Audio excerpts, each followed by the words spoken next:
সালামু আলাইকুম প্রিয় শিক্ষার্থীরা, অক্টাল এবং হেক্সাডেসিমাল সংখ্যাকে বাইনারি সংখ্যায় রূপান্তর করব। জেনে নিব আমরা অক্টাল 3 বিটের সংখ্যা এবং হেক্সাডেসিমাল 4 বিটের সংখ্যা। এই বিষয়টা আমাদের প্রতিটি বিষয়ে কাজে লাগবে।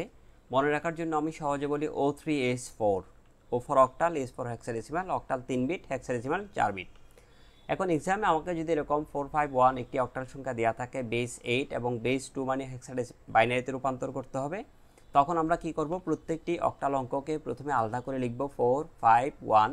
এরপর প্রত্যেকটি অক্টাল অঙ্কের সমতুল্য 3 বিট বাইনারি মান লিখব।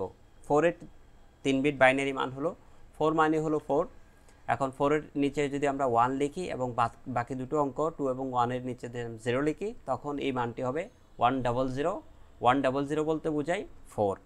বিসিডি কোডের এই লাইনটি 8421 আমাদের মনে রাখতে হবে। তারপর 4-এর বাইনারি মান 100, এটি আমি এভাবে লিখে দিব, অথবা ক্যালকুলেটরের মাধ্যমে অক্টালে 4 লিখে তার সমতুল্য বাইনারি মান ক্যালকুলেটর আমাকে 100 বলবে, সেটি আমরা লিখব। এর পরবর্তী যে ডিজিট রয়েছে সেটি হলো 5। 5-এর বাইনারি মান এই সিরিজে 5 ডিরেক্টলি নাই, 4 এবং 1কে যোগ করলে 4 + 1 = 5 হয়। তাহলে 4-এর নিচে 1 হবে, 1-এর নিচে 1 হবে, এই 2 ব্যবহৃত হয় নাই, 2-এর নিচে 0 হবে। 101 মানে হলো 5। আমরা এই 5-এর ইকুইভ্যালেন্ট বা সমতুল্য মান 101 লিখে দিব। একইভাবে আমরা 1-এর বাইনারি মান তো 1ই, তাহলে 1-এর নিচে 1 হবে, বাকি দুটো 0 লিখলে 001 মানে হলো 1-এর বাইনারি মান 3 বিটের মান। এবার পুরো সংখ্যাটিকে আমরা একসাথে এভাবে লিখে বাইরে বেস 2 লিখব, তখন এই অক্টাল সংখ্যাটি বাইনারি সংখ্যায় রূপান্তরিত হয়েছে বোঝা যাবে। সুতরাং বলা যায় যে 451 অক্টাল ইকুয়াল টু এই সংখ্যাটি হলো বাইনারি মান, বাইরে আমরা বেস 2 লিখেছি। আরেকটি উদাহরণ তোমাদেরকে দিয়ে রাখি, সেটি হলো 670 অক্টালে আছে, সেটিকে আমরা বাইনারিতে রূপান্তর করব। তাহলে একই আগের প্রক্রিয়ায় 6, 7 এবং 0 এই তিনটিকে আমরা আলাদা করে পরবর্তী লাইনে ইকুয়াল চিহ্ন দিয়ে লিখব। এরপর 6-এর সমতুল্য 3 বিট বাইনারি মান বিসিডি কোডের 1 to 4 থেকে জেনে যাব। এই 1 to 4 কেন? কারণ আমাদের 3 বিট মান দরকার। যদি 4 বিট মান দরকার হতো তখন 1 to 4, 8 পর্যন্ত লিখলাম, অথবা আমরা 5 বিট মান হলে 16, 32, 64 এভাবে বাড়াতাম। এখন আমাদের 3 বিট দরকার, তাই বিসিডি কোডের 3 ডিজিট আমরা লিখেছি। প্রথমে 6, তাহলে ইকুয়াল চিহ্ন দিয়ে আমরা 6-এর বাইনারি মান লিখব। 6 কীভাবে হয় এই সিরিজে তোমরা প্রতি ক্লাসে এই বিষয়টা আমি বলে রাখতেছি যে আমার এই সংখ্যা পদ্ধতি রূপান্তরের এটি 8ম লেকচার। বিগত 7টি ক্লাসও আমি এই প্রক্রিয়াগুলো দেখিয়েছি। যারা এই ক্লাসগুলো দেখোনি তারা এই ক্লাসগুলো দেখে আসবে, আশা করি তোমাদের কাছে বিষয়টা আরও স্পষ্ট হবে। তাহলে 4 এবং 2 এই দুটি সংখ্যা যোগ করলে 6 হয়, তাহলে 4-এর নিচে 1 হবে, 2-এর নিচে 1 হবে, 4 + 2 = 6। আর 1 ব্যবহৃত হয় নাই 6 গঠন করার জন্য, তাই 1-এর নিচে হবে 0। 110 মানে হলো 6, তাহলে 6-এর ইকুইভ্যালেন্ট 110 লিখে দিলাম। 7-এর ইকুইভ্যালেন্ট ভ্যালু কত? 7 এই সিরিজে পাওয়ার জন্য 4 + 2 + 1 এই তিনটে অঙ্ক যোগ করলেই 7 হয়। তাহলে 4-এর নিচে 1, 2-এর নিচে 1, 1-এর নিচে 1, 111 বলতে 7কে বোঝায়। 7-এর ইকুইভ্যালেন্ট বা সমতুল্য ভ্যালু হলো 111। 0-এর সমতুল্য মান আসলে 0ই, কিন্তু 3 বিট মান লেখার জন্য 000 আমাদের এখানে বসাতে হবে।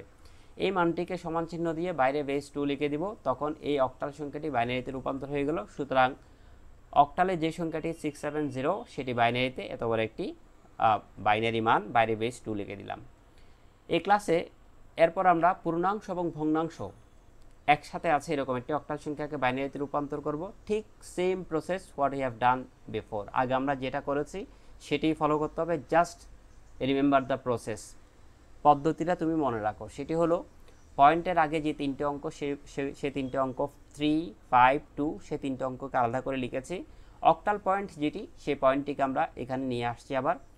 আবার এখানে পয়েন্টের পরে 6 এবং 5 এই দুটোকে আলাদা করে লিখেছি। Now you write 3 equivalent value of each digits. প্রত্যেকটি অঙ্কের 3 বিট সমতুল্য মান 3। এখন 3-এর সমতুল্য মান এই সিরিজে 3 কীভাবে হয়? ডিরেক্টলি 3 নাই, 2 + 1 = 3 হয়। তাহলে 2-এর নিচে 1, 1-এর নিচে 1, আর 4 ব্যবহৃত হয় নাই, 0। তাহলে 3-এর বাইনারি মান 011, এই মানটি আমরা এখানে লিখে দিচ্ছি। 5-এর মান কীভাবে হয়? 4 + 1 = 5 হয়। তাহলে 4 এবং 5 এই দুটো অঙ্ক দরকার, তাই এই দুটোর নিচে 1, 4-এর নিচে 1, 5-এর নিচে 1 দিব। আর এটি দরকার নাই 2, 2-এর নিচে আমরা 0 দিচ্ছি, 101। এই মানটি 5-এর সমতুল্য বাইনারি মান। 2-এর বাইনারি মান কত? 2-এর বাইনারি মান এই সিরিজে ডিরেক্টলি 2 আছে, 2-এর নিচে 1 দিলেই, বাকি দুটো আগে পেছে 0 দিলে 3 বিটের একটি বাইনারি মান আমরা পেয়ে যাচ্ছি। পয়েন্ট আবার রিপ্লেস করে দিব ঠিক একই জায়গায়। 6-এর ইকুইভ্যালেন্ট ভ্যালু আগের মতো। 6 কীভাবে হয়? 4 + 2 = 6 হবে, তাহলে 110 = 6, সেটিকে আমরা এখানে লিখে দিলাম। 5 5 এর ইকুইভ্যালেন্ট ভ্যালু আগের মতো 101 মানে 5, 101 মানে 5 বসিয়ে দিলাম। পুরো সংখ্যাটিকে একসাথে লিখে সমান চিহ্ন দিয়ে বাইরে বেস 2 লিখব, তখন অক্টাল সংখ্যাটি বাইনারিতে রূপান্তর হবে। সুতরাং অক্টালে যে মানটি 352.65 সেই মানটি বাইনারিতে এভাবে আমরা লিখে বেস 2 লিখে দিচ্ছি।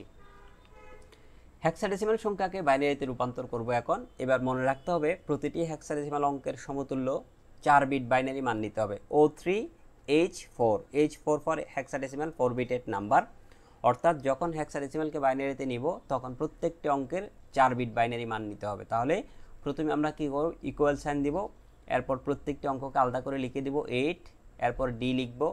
এখন ডি মানে তুমি ভেঙে লিখতে পারো ব্র্যাকেটের মধ্যে, এ হলো 10, 11B, 12C এবং 13 হলো ডি। তাহলে ডি এর পাশে তুমি 13 লিখে দিতে পারো। পয়েন্ট ঠিক জায়গায় থাকবে 6, এখানে 7 আছে, 7কে লিখলাম, আর ই মানে হলো 14। এবার আমরা প্রত্যেকটি অঙ্কের সমতুল্য 4 বিট বাইনারি মান নিয়ে ফেলব। প্রথমে আছে কি 8 কীভাবে হয় দেখো, 8 মানে হলো 8 এর নিচে 1, এই সিরিজে ডিরেক্টলি 8 আছে, 8 এর নিচে 1 হবে, বাকি 3টে শূন্য দিলে 4 বিটের একটি বাইনারি মান পাওয়া যাবে। 8 এর ইকুইভ্যালেন্ট ভ্যালু 1000। এরপর হলো ডি মিনস 13 কীভাবে হবে, 8 8 এর সাথে 4 যোগ করলে 12, 12 এর সাথে 1 যোগ করলে 13, তাহলে 8 4 1, এগুলোর নিচে 1 দিয়েছি আমরা, 8 4 1 এর নিচে 1, 0 ব্যবহৃত হয় না 0, তাহলে 2 ব্যবহৃত হয় না 2 এর নিচে আমরা 0 দিলাম, 1101, এটি 13 বা ডি এর সমতুল্য মান। পয়েন্টের জায়গায় বসে যাবে। 7 এর বাইনারি মান 111, তোমরা একটু আগেই জেনেছো 4 + 2 + 1 = 7 হয়, 8 ব্যবহৃত হয় নাই, 8 এর নিচে 0 হবে, বাকি 3টি মিলে 7। আবার আমাদের আসলো ই মানে কত, 14 কীভাবে হবে, 8 4 12, 12 সাথে 2 যোগ করলে 14, তাহলে 2 8 4 2, এই তিনটা যোগ করলে ই হয় বা 14 হয়, আর 1 ব্যবহৃত হচ্ছে না, 1 এর নিচে 0 দিব। শিক্ষার্থীরা তাহলে আমরা ই এর বাইনারি মান কি পেয়েছি, 1110। এভাবে ই মানে 14 এর বাইনারি মানটিও আমরা এখানে বসিয়ে দিব। তাহলে পুরো মানটি পাওয়ার পর আমরা এভাবে শেষে বাইরে বেস 2 লিখব। এভাবে আমরা যে হেক্সাডেসিমাল সংখ্যা 8D.7E তার ইকুইভ্যালেন্ট বাইনারি ভ্যালুটা লিখে বাইরে বেস 2 লিখব। এভাবে আমরা হেক্সাডেসিমাল সংখ্যাকে বাইনারিতে রূপান্তর করেছি। তাহলে আজকের ক্লাস আমরা অক্টাল এবং হেক্সাডেসিমাল সংখ্যাকে কীভাবে বাইনারিতে রূপান্তর করা হয় সেটি দেখেছি। এর আগের ক্লাসগুলোতে আমরা বাইনারি থেকে কীভাবে অক্টাল এবং হেক্সাডেসিমালে রূপান্তর হয় সেটি দেখেছিলাম। শীঘ্রই আমরা ফিরছি একটি ওয়ান শট ক্লাস নিয়ে, যেখানে পুরো নাম্বার সিস্টেম একসাথে আলোচনা করা হবে।